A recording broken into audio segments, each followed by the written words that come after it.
நலம் தரும் நல்லார் சித்த மருத்துவமனை, கிருஷ்ணகிரி, சென்னை. 255 அன்னை திருமண சீர்வரிசை பொருட்கள் 1,29,000 மட்டுமே. தமிழகம் முழுவதும் இலவச டோர் டெலிவரியும் உண்டு. உங்கள் Annai stores and furniture, Guduvancheri, Kallakurichi மற்றும் திருவண்ணாமலை.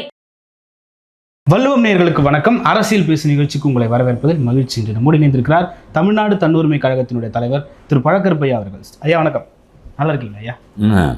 விஜய் அவர்கள், விஜயோட ஃபேக்டர் தேர்தலில் பெரிய பேசு பொருளாக இருக்கும், இருக்கிற எல்லா அரசியல் கட்சிகளுக்கும் ஒரு பெரிய தாக்கத்தை ஏற்படுத்தும் சொல்கிற அந்த நிலையில் கூட்டணிகள் கிட்டத்தட்ட உறுதியாயிடுச்சு. திமுக, அதிமுக எல்லாமே உறுதியாயிடுச்சு. தனித்து விடப்பட்டாரா விஜய் அப்படின்ற ஒரு கேள்வி இயல்பாக எப்படி பார்க்குறீங்க? அவர் எப்பொழுது சேர்ந்திருந்தார் இப்பொழுது தனித்து விடப்படுவதற்கு? தொடக்கத்திலேயே அவருக்கு யோசனை சொன்ன ஏஜெண்டுகள், அவர்கள் காசுக்கு வேலை செய்கிறவர்கள், தனித்து நின்றால் ஒன்றும் ஆகாது, ஆகவே ஒரு கூட்டணியை இழுப்பதற்கு ஏதாவது ஒரு முயற்சி வேண்டும், அதனாலே நாம் நல்ல பெரிய அல்வாவாக, திருநெல்வேலி அல்வாவாக தருகிறேன் என்று சொன்னால் கடலை மிட்டாய் கூட கொடுக்க மாட்டான் ஒருவனும். எந்த கட்சியும் ஆட்சியில் பங்கு தரமாட்டான், மந்திரி பதவி தரமாட்டான், எண்ணிக்கையில் கூடுதலான இடங்களை தரமாட்டான். நாம் நிறைய இடங்களை கொடுப்போம், மந்திரி பதவி கொடுப்போம். பெரிய கட்சியாக இருந்தால் 4 மந்திரி என்று சொல்லுவோம், இருக்கிறவனெல்லாம் இங்கே வந்து விடுவான் என்று அவர்கள் எதிர்பார்த்தார்கள். சொன்னவன் அப்படி சொன்னால் கேட்ட விஜய்க்கு அரசியல் தெரியாது, ஆகவே அவர் எதிர்பார்த்தார். ஒரு அரசியல் கட்சியும் வரை நோக்கி தொடக்க காலத்திலிருந்து வரவில்லை. திருமாவளவனுடைய உடல் தான் அங்கே இருக்கிறது, மனம் இங்கே இருக்கிறது என்று சொல்லி பார்த்தார். ஆமாம், அதுவும் ஒன்றும் நடக்கவில்லை. மனம் எங்கே இருந்தால் என்ன, நமக்கு எத்தனை இடம் பெறுகிறோம், எப்படி அரசியல் நடத்துகிறோம் என்பதுதான் முக்கியமே தவிர என்று சொல்லி அவர் அங்கேயே இருந்து விட்டார். திமுகவில் இருந்தால் வெற்றி பெற முடியும் என்று நம்புகிறார்கள். விஜயிடம் வந்தால் அவர் மெய்ப்பிக்கப்படாத வாக்கு வங்கி என்கின்ற காரணத்தினால் எம்ஜிஆரை போல் அவர் செய்திருக்க வேண்டும். செய்திருந்தால் வந்திருப்பார்கள். திண்டிவனத்திலோ அல்லது வேறொரு இடைத்தேர்தலிலோ அல்லது பாராளுமன்ற தேர்தலிலோ அவர் நின்று, தனக்கு பாராளுமன்ற தேர்தலிலேயே நின்றார் எம்ஜிஆர், அஞ்சாமல் நின்றார். நின்று 3 கட்சியும் கீழே தள்ளி அவர் தனிப்பெரும் கட்சியாக வந்தார். காமராஜரையே தோற்கடித்து விட்டார் அவர். அது மட்டுமல்ல, கருணாநிதியை 3வது இடத்திற்கு தள்ளி அரசியலில் நான் என்டிட்டியாக அவரை ஆக்கியிருந்தார். பிறகு மீண்டும் மீண்டும் அவர் எழுந்து வந்து விடுகிறார். கருணாநிதி என்பது வேறு. அரசியலில் 2-3 முறை அவர் 3வது இடத்துக்கு போயிருக்கிறார். விஜயகாந்தால் 1 முறை, எம்ஜிஆரால் 1 முறை, 3வது இடத்திற்கு போய் மாற்று அரசியல் என்கின்ற நிலையை இழந்திருக்கிறார் கருணாநிதி. அந்த நிலைக்கு நம்முடைய விஜய் வர வேண்டும் என்று சொன்னால் ஏதாவது ஒரு தேர்தலில் நின்றிருக்க வேண்டும். நின்றிருந்து என்னுடைய வாக்கு வங்கியை பாருங்கள், மக்கள் என்னிடம் பிடிப்பு கொண்டிருக்கிறார்கள் என்பதை மெய்ப்பித்திருக்க வேண்டும். இப்பொழுது ஒரே கூட்டம், ஒரு சுழற்சி கூட்டம், அதுதான் இங்கே வருகிறது, அங்கே போகிறது, அங்கே போகிறது, சேலத்திற்கு போகிறது, ஈரோடுக்கு போகிறது, திண்டிவனத்துக்கு வருகிறது என்று கருதுகிறார்களே தவிர, இந்த 2-3 மாவட்டம் கூடுகிறார்கள், கலைகிறார்கள், வண்டிக்கு பக்கத்தில் ஓடுகிறார்கள், அடிபடுகிறார்கள். பெரும் கூட்ட நெரிசலில் தாங்களும் சாகிறார்கள், மக்களையும் சாகடிக்கிறார்கள். இது ஒரு பெரிய வியப்பாக பேசப்படுகிறதே தவிர, அதனால் அந்த கூட்டம் என்பது எவ்வளவு பேர் கட்டுமே, 5000 பேர் இப்பொழுது கூடுகிறார்கள், 50,000 பேர் அவரால் கூட்ட முடியும் என்றே வைத்துக்கொள்வோம். இந்த 50,000 பேரை 10-20 மாவட்டங்களில் நீங்கள் கூட்டி ஆகப் போவது என்ன? தேர்தலில் வாக்களிக்கின்ற மக்கள் உங்கள் மீது நம்பிக்கை கொள்ள வேண்டும். இது ஒரு வெறும் ஆரவார கூட்டம். அவர்களுக்கு ஒரு கல்கத்தாவில் கால்பந்தாட்டக்காரர் மெர்சி, அவர் அர்ஜென்டினாக்காரர், அவர் கல்கத்தாவுக்கு வந்தார். கல்கத்தாவே அல்லோகலப்படுகிறது. நம்முடைய ஒரு மேனியா, நம்முடைய இளைஞர்களிடம் ஒரு போற்றுதல் உணர்ச்சியும் ஒரு தலைவனை கொண்டாடுகிற தன்மையும் இயல்பிலேயே பிறப்பிலேயே இருக்கிறது. யாரை கொண்டாட வேண்டும் என்று தெரியவில்லை. அவர்களுடைய மூளையின் முதிர்ச்சியின்மை காரணமாக அவர்கள் ஒன்று சினிமாக்காரனை கொண்டாடுகிறார்கள், இல்லாவிட்டால் கிரிக்கெட்காரனை கொண்டாடுகிறார்கள், இல்லாவிட்டால் கால்பந்தாட்டக்காரனை கொண்டாடுகிறார்கள். இவர்களெல்லாம் திறமையாக விளையாடுகிறார்கள். ஒருத்தன் நன்றாக நாட்டியம் ஆடுகிறான், ஒருத்தன் நடிக்கிறான், ஒருவன் கால்பந்து ஆடுகிறான், ஒருவன் கிரிக்கெட் ஆடுகிறான். இதனாலேயெல்லாம் என்ன என்று எடுத்து மக்களுக்கு சொல்லக்கூடிய தலைமைகள் இந்த நாட்டிலே இல்லை. இதையெல்லாம் நான் சொல்வேன் நான் ப்ரொடக்டிவ் ஃபோர்ஸஸ். அதாவது உற்பத்தி திறன் இல்லாத, இந்த நாட்டுக்கு எந்த விதத்திலும் பயன்படாத இவர்களை பெரிய அளவுக்கு கொண்டாடுகிறார்கள். விவசாயியை கொண்டாடுவதில்லை, நெசவாளனை கொண்டாடுவதில்லை. அவர்கள் உற்பத்தி திறன் உடையவர்கள், ஏதாவது ஒரு வகையில் நாட்டுக்கு பயன்படுகிறவர்கள், ப்ரொடக்டிவ் ஃபோர்ஸஸ். ஆனால் இவர்கள் நான் ப்ரொடக்டிவ் ஃபோர்ஸஸ். நாட்டியம் ஆடு, நடி, கிரிக்கெட் ஆடு, கால்பந்து ஆட்டு, என்ன ஆக போகுது? கொஞ்ச நேரம் மக்கள் களிப்படைவார்கள், சரியா, பார்த்து மகிழ்வார்கள். அது அவர்களுக்கு தேவை, மக்களுக்கு அது இன்றியமையாக தேவை. நாள் பூராவும் சலிப்பூட்டுகின்ற ஒரே வேலையை பார்த்து அதுவும் போராடி வாழ்கின்ற மக்களுக்கு ஏதாவது ஒரு மாறுதல் வேண்டும். சினிமா தான் எனக்கு தெரியாது, ரொம்ப குறைந்த காசில், இப்பொழுது 400-300 ரூபாய்க்கு கொண்டு வந்து விட்டார்கள். குறைந்த காசில் ஒரு மகிழ்ச்சியை களிப்பை பெறுவதற்கான சாதனமாக இருக்கிற காரணத்தினால் அவர்கள் தன்னை மறந்து ஒரு 3 மணி நேரம் இருந்துவிட்டு பிறகு அந்த கார்வையிலேயே அன்றைய பொழுதை கழித்து விடுவார்கள். இவ்வளவுதான் அதனுடைய பயனே தவிர அதில் நடிக்கின்றவருடைய பங்கு, வசனகர்த்தா பங்கு, டைரக்டர் பங்கு, எல்லாருடைய பங்கும் இருக்கிறது. பிரம்மாண்டமாக தோன்றுவதும் 100 பேரை அடித்து வீழ்த்துவதும் சாதாரண இளைஞர்களுக்கு உண்மை போல் தெரிகிறது. ஆகவே நான் என்ன சொல்லுகிறேன் என்றால், இந்த நான் ப்ரொடக்டிவ் ஃபோர்ஸஸ் ஊக்குவிக்கப்படுதார். எம்ஜிஆர் இயல்பிலேயே ஒரு பரோபகாரியாக இருந்தார். அவர்தான் திராவிடம் என்ற சொல்லை கொங்கம்பட்டி வரையிலும் எடுத்து போனார். அண்ணாவுக்கு அடுத்தபடியாக திராவிட முன்னேற்ற கழகத்தை கட்டியவர் அவர்தான். எம்ஜிஆரை நீக்கிவிட்டு திராவிட முன்னேற்ற கழகம் இன்னும் ஒரு 25 ஆண்டுகள் ஆகிருக்கும் அது ஆட்சிக்கு வருவதற்கு. ஆகவே கருணாநிதி, கண்ணதாசன் எல்லாம் கூட பின்னால் தான். அஞ்சாமை திராவிடர் உடமையடா என்று சொல்லி இன உணர்வை, மொழி உணர்வை, பிற உணர்வை, இவற்றுக்கு சிந்தனை திறன் அண்ணாவை சேர்ந்தது என்றால் அதை கொண்டு போய் சேர்க்கின்ற திறன் எம்ஜிஆரிடம் இருந்தது. அவர் அந்த கருத்துக்களோடு சேர்ந்து வளர்ந்தார், அந்த கருத்துக்களை வளர்த்தார், தானும் வளர்ந்தார். ஆகவே அரசியலோடு ஒன்றித்து வளர்ந்த ஒரே ஒரு தலைவர் எம்ஜிஆர் தான். இயற்கையிலே ஒரு பரோபகாரியாக இருந்தார், மக்களிடம் ஒரு பிடிப்பு இருந்தது. இவையெல்லாம் அவர் ஆட்சிக்கு வந்த பிறகும் பயன்பட்டது. இவருக்கு ஒன்றும் இல்லையே. எம்ஜிஆர் போல நானும் வந்துடுவேன், எம்ஜிஆர் போல நானும், எம்ஜிஆர் போல வருவதற்கு முதல் எம்ஜிஆர் போல பரோபகாரம் வேண்டும், எம்ஜிஆர் போல மக்களிடம் கலந்து பழகுகிற தன்மை வேண்டும், எம்ஜிஆரை போல அரசியலோடு சேர்ந்து அந்த கொள்கைகளோடு சேர்ந்து அதை விவாதித்து. எம்ஜிஆர் ஒவ்வொரு மாநாட்டிலும் பேசுவார். பேசுவதற்கு முன்னால் அவரும் விவரமானவர்களிடம் விவாதித்து விட்டு பேசக்கூடும், அது வேறு. அது எல்லா அறிஞர்களும் செய்யக்கூடியது தான். ஆகவே 52 அந்த கட்சியை வளர்த்து அதோடு சேர்ந்து வந்து அந்த அரசியலை சிந்தித்து பழகிய அவருக்கும் செய்தித்தாளே படிக்கிற பழக்கம் உங்களுக்கு கிடையாது. இன்றைக்கு என்ன நாட்டில் நடக்கிறது என்பது குறித்து உங்களுக்கு பேச தெரியவில்லையே.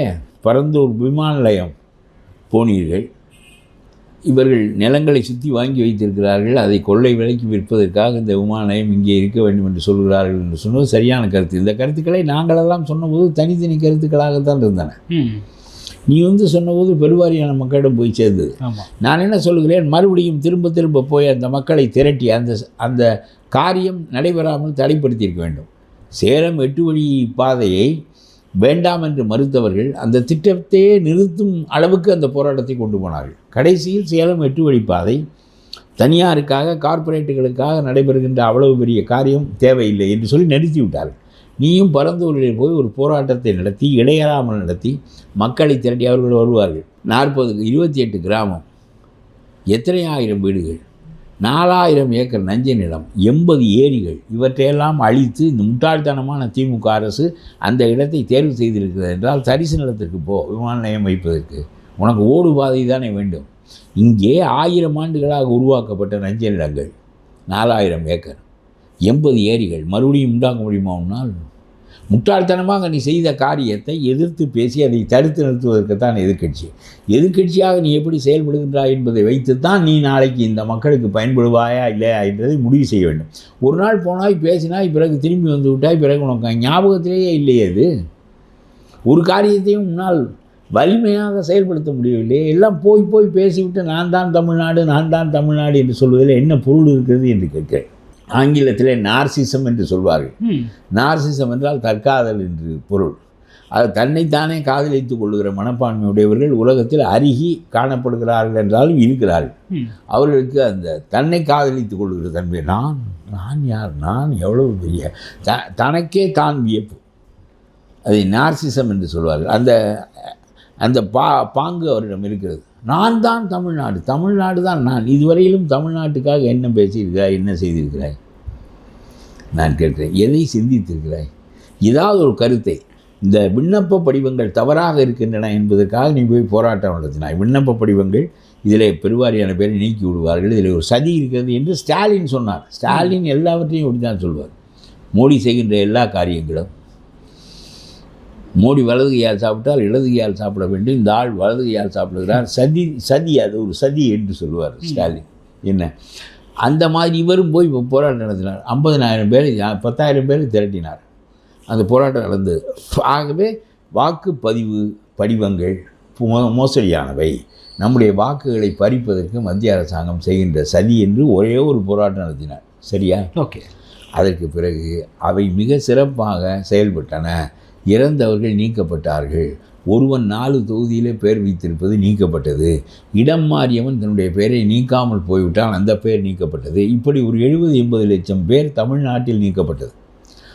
பார்த்தீர்களா, எத்தனையில் ஒரு பங்கு நீக்கப்பட்டிருக்கிறது? எல்லா இடத்திலும் நீக்கப்பட்டது. உத்தரப்பிரதேசத்தில் 2 கோடி, பீகாரில் 60-70 லட்சம், மத்திய பிரதேசத்தில், மேற்கு வங்காளத்தில் எல்லா இடத்திலும் நீக்கப்பட்டது. எதனால் என்றால் செத்தவன் எழுந்து வந்து ஓட்டு போட்டு கொண்டிருந்தான். இதற்கு முன்னாள் வரையிலும் அவனுக்கு பதிலாக இன்னொரு ஒன்று போடுவான்.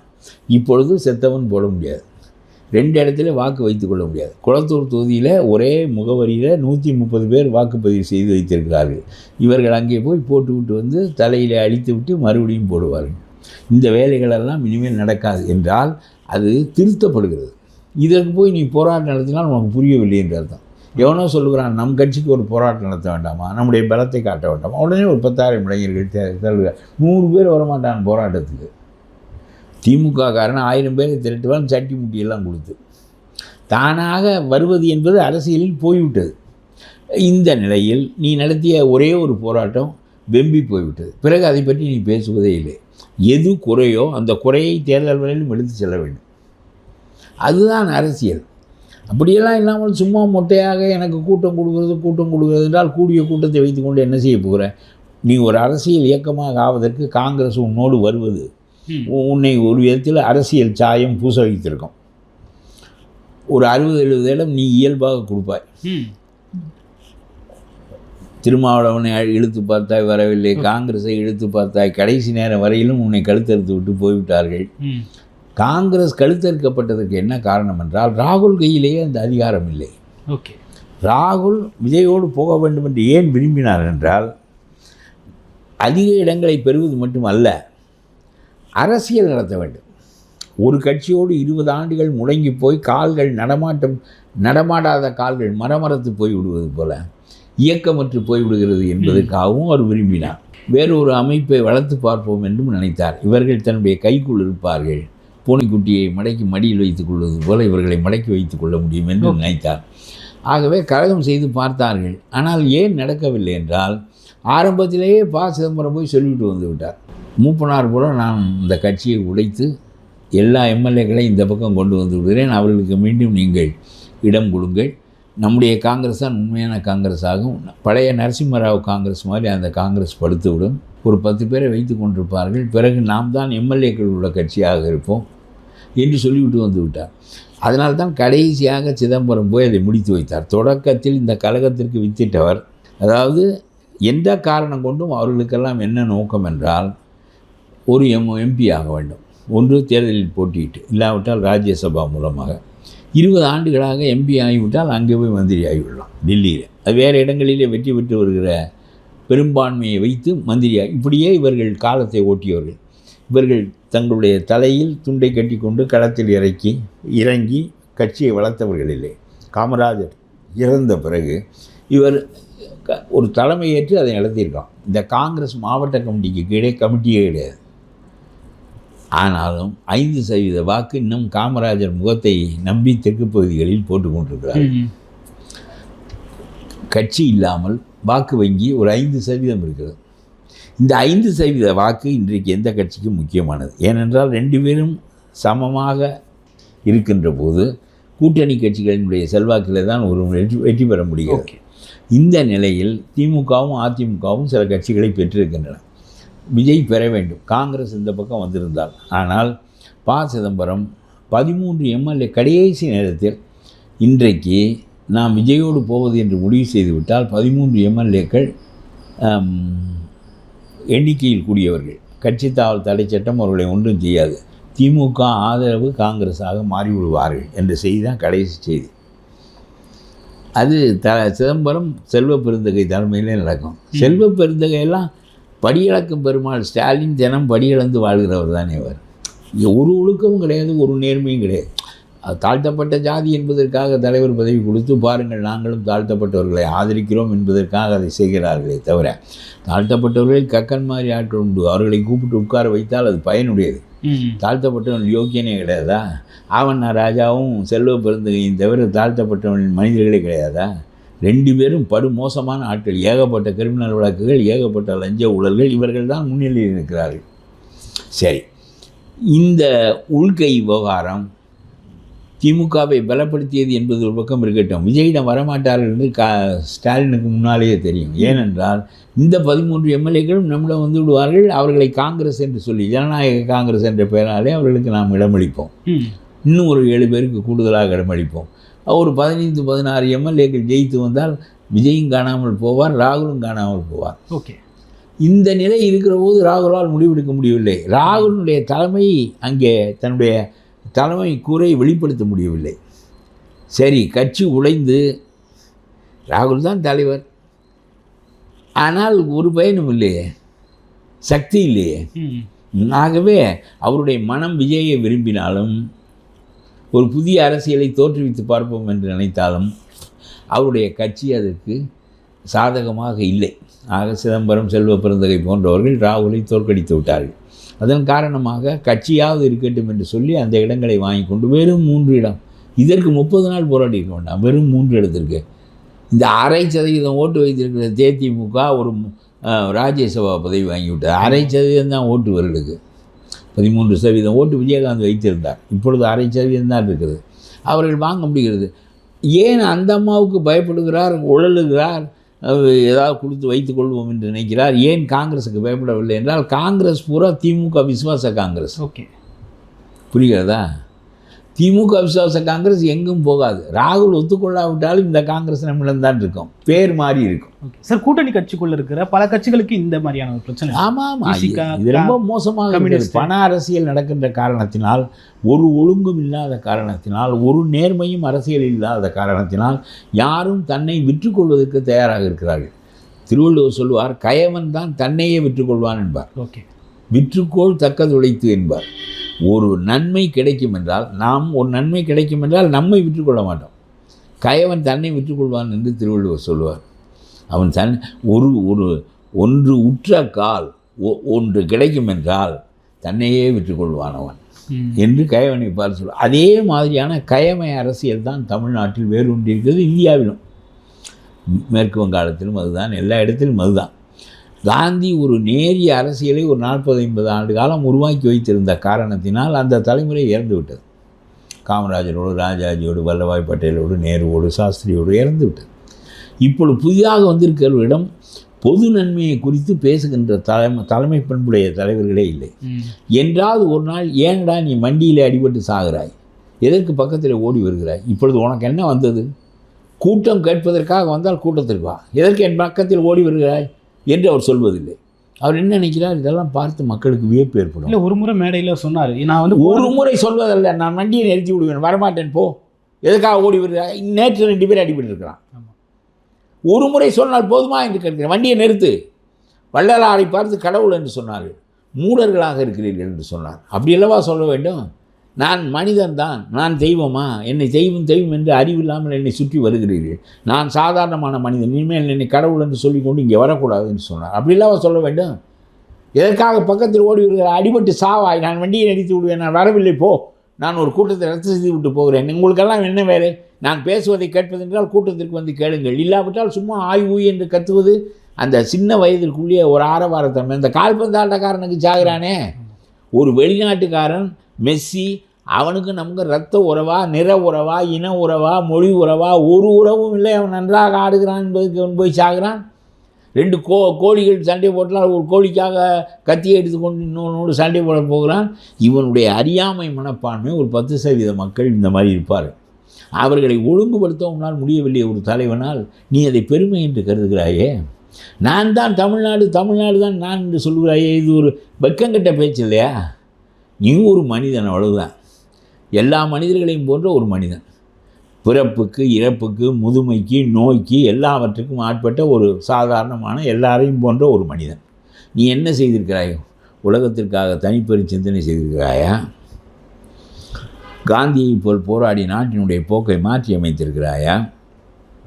எந்த ஒரு நல்ல செய்தியாவது இளைஞர்களிடம் சொல்லி அறிவோடு நடந்து கொள்ளுங்கள், இதுபோல் மூடத்தனமாக நடந்து கொள்ளாதீர்கள் என்று ஒரு முறையாக உனக்கு சொல்ல தெரிந்ததா? ஒன்றுமில்லை, சும்மா ஆய்வு என்று இவர்கள் இந்த கூட்டம்தான் நம்முடைய மதிப்பு என்று நினைக்கின்ற உன்னுடைய பாங்கினால் அவர்கள் சாகிறார்கள், அடிபடுகிறார்கள். நேற்று வரை அடிபடுகிறார்கள். ஒவ்வொரு கூட்டத்திற்கும் ஏதோ நம்ம குலதெய்வ கோயிலுக்கு ஆடி விட்டது மாதிரி உனக்கு ஒவ்வொரு நாளும் அடிபடுவதும் சாவதுமாக உன்னுடைய கூட்டங்கள் நடக்க வேண்டுமா என்று கேட்கிறேன். என்ன செய்தியை சாதித்து என்ன எதை சாதித்து விட்டாய் நீ சொல்லு. இப்பொழுது எவனும் உன்னோடு வரப்போவதில்லை. நீ பலவீனப்பட்டு விட்டாய். இப்பொழுது நீ கொஞ்சம் வாக்குகள் பெறுவாயானால் அது திமுகவுக்கு வசதியாக அமையும். நீ பி டீமாக ஆகிவிட்டார். சென்ற தேர்தலில் பாராளுமன்ற தேர்தலில் அண்ணாமலை பி டீம் ஆனார். பிஜேபி அண்ணாமலை பாமகவை அவனை எல்லாம் பிரித்து கொண்டு போய் கொஞ்சம் ஓட்டை தனியாக வாங்கி 40க்கு 40 திமுக வருவதற்கு அண்ணாமலையினுடைய உத்தி காரணமாக இருந்தது. ஆகவே இது பி டீம் என்று சொல்கிறோம். What is your tactics? It helps the opponents. ஆகவே அப்படி சொல்லுகிறோம். அது இப்பொழுது இவர் ஓட்டை பிரிப்பார். இது திமுகவுக்கு சாதகமாக அமைந்தால் அது நாட்டுக்கு நல்லதில்லை என்பது தான் அடிப்படையே தவிர உன்னால் புதிய கருத்து வைக்க முடியாது. படிப்பு இல்லை, செய்தித்தாள் படிக்கிற பழக்கம் கூட இல்லை, ஒன்றும் இல்லை. ஒரு பெண் உன்னோடு வாழ முடியவில்லை என்று போராடினால், நீ இப்படியெல்லாம் செய்கிறாயே என்று சொன்னால் அதை குறித்து வெட்கம் கூட இல்லையே உங்களுக்கு? Okay sir. நிதிஷ்குமார் அவர்கள் பீகாரில் சிஎம் பதவியை ராஜினாமா பண்ணிவிட்டு ராஜ்யசபாக்காக விருப்ப மனு தாக்கல் செஞ்சுருக்காரு. இந்த நிலைமை எடப்பாடி பழனிசாமிக்கு வரக்கூடாது அப்படின்னு சொல்லிட்டு காங்கிரஸ்லேருந்து மாணிக்கம் தாக்கூர் சொல்லியிருக்காரு. எப்படி பார்க்குறீங்க இதை? இந்த மாணிக்கம் தாக்கூர் இங்கர்சாலுக்கு அடுத்த பெரிய அறிஞர். ஏங்க தனித்து ஆட்சி அமைப்போம் என்று சொல்லி கொண்டிருக்கிறார். உனக்கு அறிவில் படுகிறதா என்று கேட்கிறேன் நான். அவர்கள் கூட்டணி ஆட்சி என்று சொல்லிக் கொண்டே இருக்கிறார். இவர் விடாமல் தனித்த ஆட்சி என்று தான் சொல்லிக் கொண்டிருக்கிறார். என்ன, அதற்கு வேண்டிய இடங்களில் அவர் நிற்பார். நிற்காவிட்டால் அந்த நிலை ஏற்படும். அது அவர் புரிந்து தான் செய்கிறார். இவர்கள் மீண்டும் சொல்லுகிற போது ஒரு தாட்சணியாக அவன் பாட்டுக்கு சொல்லிட்டு போகிறான், நமக்கு என்ன வெட்டி போய் அப்படிங்கிறது மாதிரி இவர் பேசாமல் இருக்கார். அவ்வளோதானே தவிர எனக்கு தெரியாதது. ஒவ்வொன்றுக்கும் மறுப்பு சொல்ல வேண்டிய தேவையில்லை. இவர் எண்ணிக்கையில் குறைவாக போட்டியிட்டால் மட்டுமே தான் இந்த நிலை ஏற்படும். இவர்கள் என்ன சொல்கிறார்கள் என்றால் ஆட்சியில் பங்கு என்று. ஆட்சியில் பங்கு எப்பொழுது வரும் என்றால் திமுக 100-120 இடத்தில் போட்டியிட வேண்டும். 80-90 இடத்தில் வெற்றி பெற்றால் கூட்டணி தானாக வந்துவிடும்.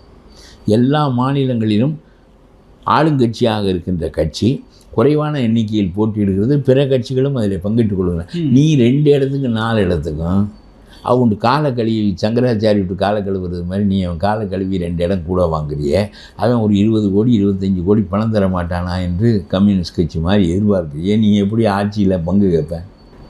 அதெல்லாம் நடக்கிற காரியம் இல்லை. சும்மா இவர் சொல்லி கொண்டிருக்க வேண்டியதான், யார் வருவார்கள் யார் போவார்கள் என்று. ஏன் பந்தமா தாலியாக கட்டி கொண்டிருக்கிறோம். பாரதிய ஜனதாவோடு சேர்ந்தது உண்டு, விலகியதும் உண்டு என்கின்ற பழக்கங்கள் அதிமுக கிடையாது. போன தடவை உன்னோடு சேரவே இல்லையே, தனித்து நின்று தோற்றாததுனால என்ன, நிற்பதற்கும் தைரியம் இருந்தது தானே. சரி விடுங்கள், இதெல்லாம் ஒரு பேச்சு. யாரார இந்த யூடியூப் வந்ததுக்கப்புறம் என்ன கழுதை கத்தினால் கூட அது கத்தியதற்கு என்ன கருதுகிறீர்கள்? உங்களுடைய கருத்து என்ன அப்படின்னு கேட்குறீங்க. நம்ம என்ன செய்கிறது? ஓகே சார், சட்டமன்ற தேர்தல் நெருங்குற இந்த நேரத்தில் தமிழ்நாடோட ஆளுநர் RN ரவி அவர்களை மாற்றி மேற்கு வங்காள அந்த ஆளால் தான் பெரிய கேடு வந்துச்சு. அந்த ஆள் ஒரு விளங்காத ஆள். அந்த ஆளை மாற்றினது வரையிலும் சரி. நான் ரொம்ப நடுநிலை. திமுக ஆட்சி மாற வேண்டும் என்று நாம் நினைப்பது வேறு. ஆனால் இந்த RN ரவி திருக்குறள் இதில் இருந்தது. ஆனால் இது வரைக்கும் இருந்த ஆளுநர்களே ரொம்ப ஆக்டிவான ஆளுநர் அவர். ஆக்டிவாது மோசமான நடத்தை உள்ள ஆளுநர். அவர் ஒரே ஒரு காரியம் மட்டும்தான் ஒழுங்காக செய்தார். செந்தில் பாலாஜிக்கு பதவி பிரமாணம் செய்து வையுங்கள் என்று சொன்னார்கள். ஓகே, ஒரு கைதிக்கு சிறையிலே நான் கைதி பதவி பிரமாணம் செய்ய மாட்டேன், கவர்னர் மாளிகையில் நடக்க வேண்டிய காரியம் அது, சிறையில் நடக்கக்கூடாது, அதுவும் கைதிக்கு நடக்கக்கூடாது, அதை நான் செய்ய மாட்டேன் என்று ஒரே ஒரு முறை ஒழுங்காக சொன்னார். பிறகு இவர் அதற்கு மேல் யோகியன் நம்முடைய ஸ்டாலின், அது என்னுடைய முன்னுரிமை என்று சிறையிலே இருக்கிற கைதியை மந்திரியாக ஆக்கினார். எங்கேயாவது உண்டா? உலகத்திலே எந்த ஆட்சியாளனும் கிரிமினல் கைதியை மந்திரியாக ஆக்கியதே இல்லை. கேவலமான முதலமைச்சர் அந்த செயலை செய்ததன் மூலம் நான் தான் என்று உலகத்துக்கு மெய்ப்பித்து கொண்டார். அது ஒன்று தான் இந்த ரவி செய்த மிச்சம் எல்லாம் திருக்குறள் மனுசாத்திரத்திலிருந்து வந்தது என்பார். எதையாவது அந்த ஆள் உளர் என்று உளறி அவர் ஒரு ஆர்எஸ்எஸ் மேன். இவ்வளவு வெளிப்படையாக நீங்கள் பேசியது பிஜேபி எதிர்ப்பு தமிழ்நாட்டில் பெரிய அளவுக்கு வளர்வதற்கு காரணமாக இருந்தவர் இந்த ஆர்.என். ரவி. ஓகே.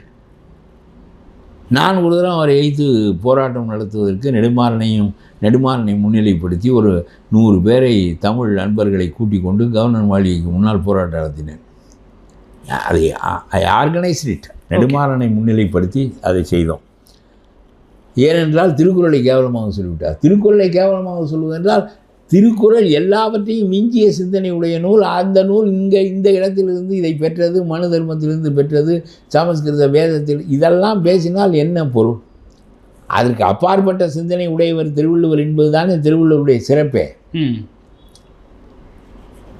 தமிழ் சிந்தனைகளே தனி சிந்தனைகள் தான். நம்முடைய கடவுள் வழிபாடும் தனியானது தான். நாம் குலதெய்வ வழிபாடு வைத்திருப்போம். பிராமணர்களுக்கு அது ரொம்ப கிடையாது. என்ன நான் சொல்லுகிறேன், இந்த பிராமண எதிர்ப்பை காலத்துக்கு நடத்தி கொண்டிருப்பதில் பொருளே இல்லை. நீ தனி மதம், நாங்கள் தனி மதம் என்று நீ வேத மதம், நான் சைவ மதம். சீமான் மாதிரி சீட்டு கொடுக்கலான்னு சொல்கிறீங்களா சார்? இது சீமான் மாதிரி பிராமணர்களுக்கு சீட்டு கொடுக்கலான்னு சொல்கிறீங்க? இல்லை ஏங்க, என்ன இந்த ஆள் வந்து தான் பிராமணன், இதை இப்போ சீட்டு கொடுக்குறதா இது? இவர் ரெட்டியார் தமிழன் இல்லைங்கிற நாயுடு தமிழன். இவர் பேசுறியே நீ, இந்த யூடியூப் பூரா ரொம்ப சுமாராக பேசுறிய, சிந்திக்காம. அவன் 700 ஆண்டுகளாக தமிழ்லேயே சிந்திக்கிறான், தமிழ்லேயே பேசுகிறான், அவனை தமிழன் இல்லைங்கிறாரு. இதெல்லாம் என்ன பேச்சுன்னு கேட்குறேன். இந்த ஆளை உனக்கு ஏதாவது ஒரு புரிஞ்சு பேசுறியா? இந்த ஆள் வந்து கேவலமாக இருக்குது. அது இல்லை, வெட்டி சண்டை போட்டுக்கொள்ள. இந்த ஆர்.என். ரவிக்கு சொல்லுகிறேன், இந்த ஆள் தான் இந்த தமிழ்நாட்டில் பிஜேபி எதிர்ப்பு வளருவதற்கு விதை போட்டவர், வளர்த்தவர் அவர் தான். அவர் போனது வரையில் நல்லது. பல்வேறு கருத்துக்களை பகிர்ந்து பண்ணி மட்டும் ஒரு கான்செப்ட். நன்றி சார்.